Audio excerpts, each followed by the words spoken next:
some justice this morning, Amazon. We got a nice, looking at the lower time frames too, we got a nice 60-minute setup down here. We really needs to pull back to 51. There we go. Amazon's getting down there. Nice. 70 area, watching the tape here. $5, $6 on these things. Hell, I'm looking at 70 to take some profits here.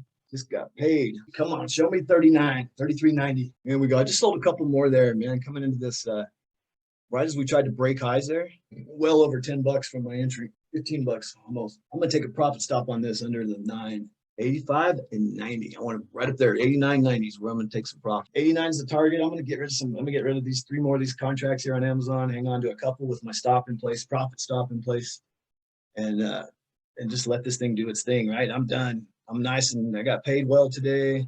I got to sell one more into this strength there, man. This is just, they're just beautiful. Get 3,400. Then put my profit stop back on the last one. Love selling into the strength, boy. We're going to struggle at 3,400. There you go. I'm going to go ahead and sell one. Hang on to the other one.